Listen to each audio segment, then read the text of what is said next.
out of your mouth is mean and hurtful. You're just jealous that Bryn has had a better season than Kendall. And believe whatever I want. I stand on my credentials and my knowledge. That's fine. Something you can never take away. Then fix this hair, because it's horrible. Abby and some of the girls' mothers on Dance Moms have said some very mean words at each other over the past few seasons. After every competition, Abby goes over the group performances before revealing the pyramid and letting the girls know where they stand. Welcome back.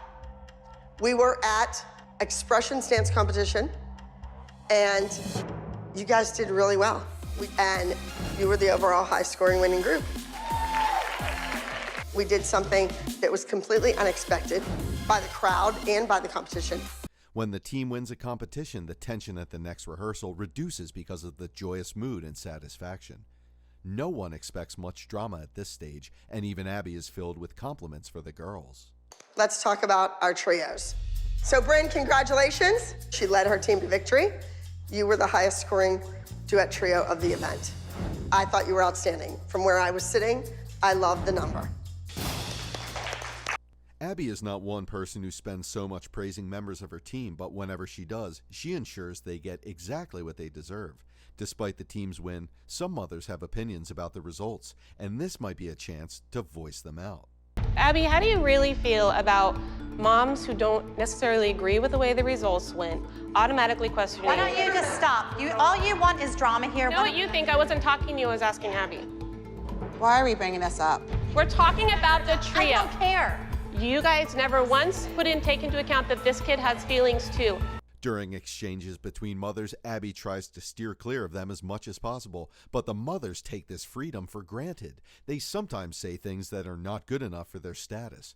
That did not look good enough, and it only meant more outbursts from their mothers. Out of your mouth is mean and hurtful. You're just jealous that Bryn has had a better season than Kendall. It's all over social media. It doesn't... Kendall, don't listen to her. It's not all over social media. Trust me, she's a fool. The statements of some mothers on the Dance Mom show would make you doubt their status as mothers, but they mean to say the exact thing you hear. These mothers can be so mean and harsh with their words that some try to protect their kids from others. You know what? Why don't we just focus on the pyramid? You'd moved on to this because this is not conducive to the girls. This is what it's come down to. Every freaking day, thanks to that one. I wasn't talking to either of you. I was talking to Abby. Then don't speak when she's around. You know, it just amazes me that she won. You said it was not even real scores. During these verbal exchanges between mothers, the kids do not always interfere because they trust their mothers always to have their backs. However, there are certain situations where the kids are emotionally attached to other moms' comments and lose it too. I care about her feelings. So much that she has to tear down every kid to make hers feel good. I have not torn down kids, Jill. Yes, you do. You're sorry, she doesn't do that. You're not out there, Kendall, so you don't know. Excuse me, Abby, I am not allowing this woman to talk to my child like that. Sometimes Abby asks the girls to audition for a role before picking someone for that role. After picking her desired dancer for the role, Abby is unapologetic about it, making sure others stick with their roles. I wanted to talk a little bit about yesterday, the role for Drop Dead Diva. It could have been any one of the kids that auditioned for it. I don't know if everybody was truly happy that Maddie got the role. We all congratulated Maddie. I think they're the girls all congratulated Maddie. I don't know what else you want us to do. When someone hopes their kid won't get a role from Abby and they miss out, disappointment and a verbal exchange could occur. The mothers on Dance Moms get involved in verbal conversations with Abby, which could go south sometimes. I'm entitled to my opinion because I'm 42 years old and I'm a free American citizen, so I get to say whatever I want and believe whatever I want. I stand on my credentials and my knowledge. That's fine. Something you can never take away. Then fix this hair, because it's horrible. On Dance Moms, the mothers are quick to defend their kids whenever they feel Abby says something inappropriate, but there are no restrictions on their comments.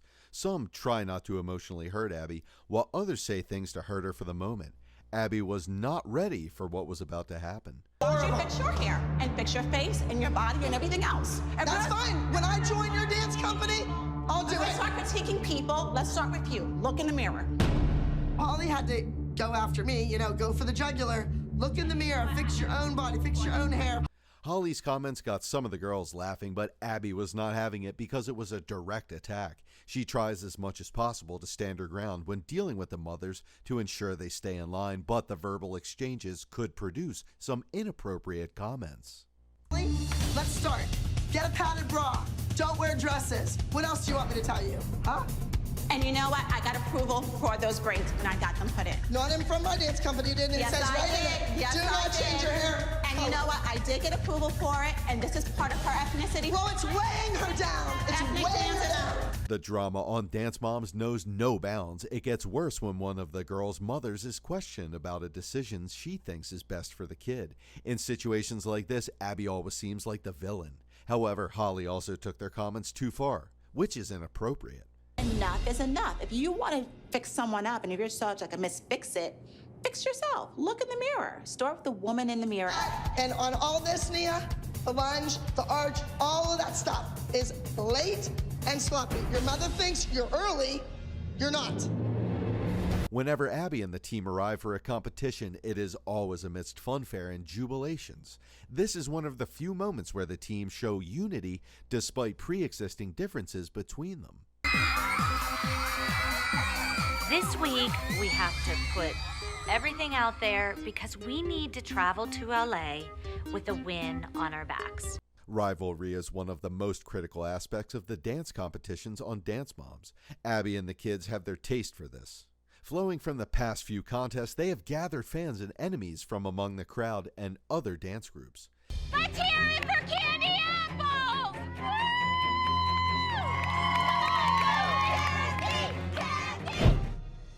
So what's wrong, Abby?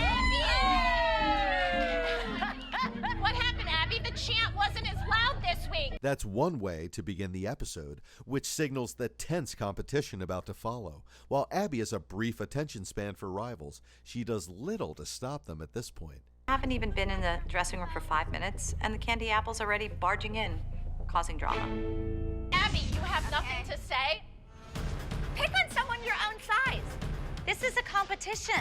Go run your number or clean it or something. I want to see Abby, because Abby hurt my daughter's feelings terribly. And when I tell her that her ears need pinned back and her mother needs to get them fixed, she doesn't get all bent out of shape. Just don't go anywhere crying. Abby's silence at this point does not seem normal because you would always expect her to engage her sworn rivals. However, Abby decides to stay put and focus on her team's preparations for the competition because all she is here to do is win. I just sit here in disbelief. Why any woman who owns a dance studio would come into my dressing room and start this crap? Nobody cares. Now, my moms, they feed right into it. They went right back to 7th grade. They're in junior high. I don't care. Get out.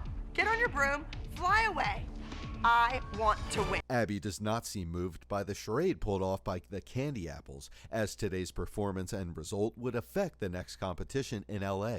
The moms are not ready to let this slide, and they immediately get into it with their rivals. The candy apples are a huge distraction to us. I mean, we're going to LA. They need to just get out of our dressing room.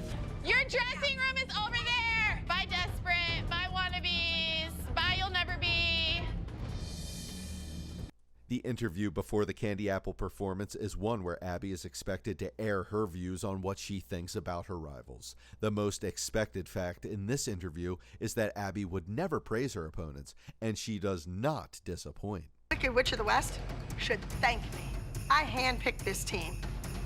Practically handed it to her on a silver platter. I cannot believe that their mothers jumped at this opportunity with her because they didn't get a phone call from me. I think they made a very poor decision. In this episode, the team had a very outstanding performance, and Abby is optimistic that they will return victorious. However, the Candy Apples stole one of Abby's routines from the past, which helps them perform a stunning performance too. This looks familiar, and I recognize some of those moves, but they were good. They were better than good. They were great, and that's not good for us. Will Abby and her team leave as champions, or will the Candy Apples steal this one and spoil Abby's mood ahead of the trip to LA? And our first overall in the team small group category goes to act number 111. Stand up. There's one thing I hate more than coming in second. It's coming in second to the Rotten Apples. The loss and subsequent champions are harrowing for Abby, and she does not hide that fact. What makes it more annoying is the earlier charade by the Candy Apples and the fact that they have gained bragging rights once again. Now wait. Let's go over and ask her if she wants a piece of cake. Yes. Let's go. We did not win. Was it without Maddie? I can count on one hand how many times Maddie was ever second in her life. At this point, Abby is oblivious to what is about to occur to her, and she is trying to critique the team's performance. The Candy Apples are not ready to go home silently, and they intend to rub the result on the faces of Abby and her team. Hey. Here it comes. We're still celebrating. We thought we would come and bring a cake for all of you. Abby, would you like the end piece with all the icing? No, no, like Or do you want us to stab the fork in your eyes? If there's ever one thing Abby knows how to do the best while losing, it's to give side comments that would hurt her opposition. These comments can seem inappropriate at intervals, but Abby does not care what you think. Everyone knows this girl is a beautiful dancer, but what Abby said is horrible. Abby, I can't even believe you just did that. Go get her. Go get her, Liza. What'd she do? Go get her, Liza. Abby, I can't believe you just did that to my daughter. Abby's just mad that we lost. This girl and her mother were devastated by Abby's reaction, but you can never predict what she would do when it seems like she lost. If you want to attack Abby, do it without allowing her to say the harshest things about you. Abby's reference might seem inappropriate, but the Candy Apples asked for it. It's like waking a sleeping bear. They came in poking at Abby, and Abby let her have it. Turn around, Abby. What is wrong?